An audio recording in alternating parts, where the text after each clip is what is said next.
I've been thinking about this topic for quite some time.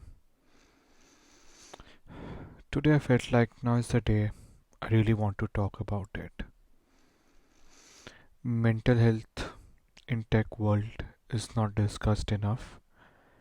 People are not taking enough care of it. There is not enough knowledge around it. I've seen so many of my colleagues in their 20s, 30s and students, they're struggling with mental health. They're not doing great. So I really want to talk about it now. Before we get into it, I want to introduce myself. My name is Rahul. I'm working as a data scientist in one of the top tech companies.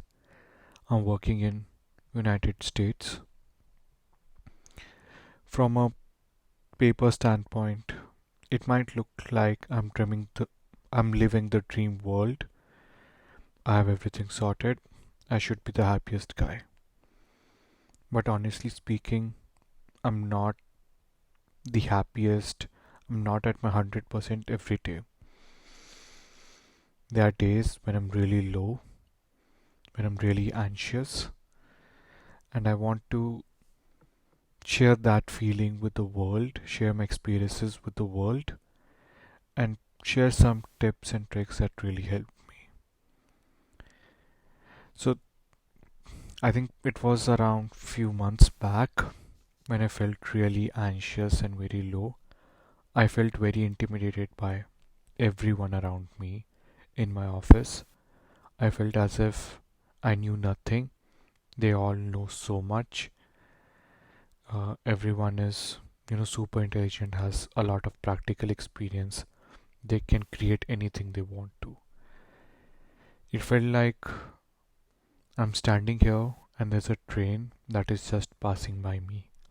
I should have gotten on that train, but it just left. I'm just sitting here. There's just so many blinding lights and that's just going past me. I felt very trapped, as if there is no direction to go forward.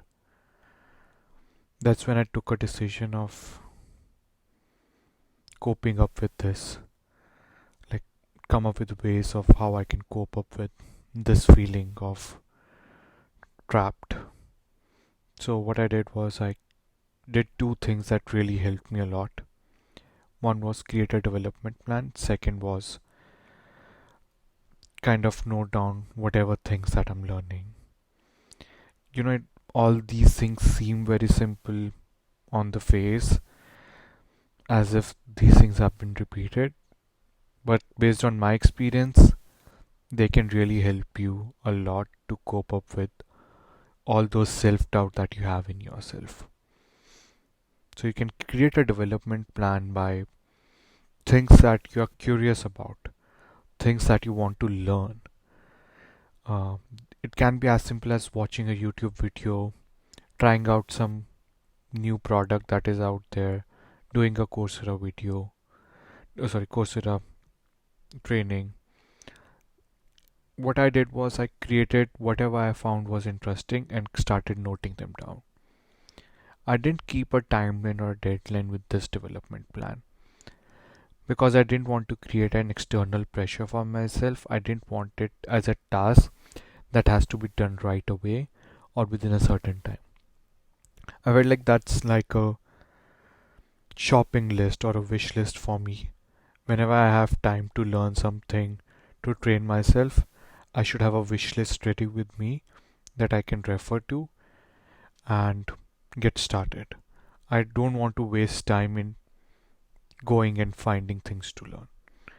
That helped me in reducing the friction of learning something new when I had things ready. And second thing that I did was note down whatever I'm learning. If I'm done watching a YouTube video and I learned something, I write it down. I did a training, I learned something, I wrote it down. The third thing that really helped me, whenever I'm debugging something or working on something which is icky and I solve it after spending a lot of time, I note down. I write down what I learned while debugging that. I feel like this happens to engineers a lot.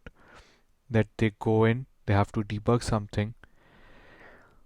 After they debug, they learn very some intricacy of something, like maybe this platform or this tool works on that platform in a certain way with a certain parameter.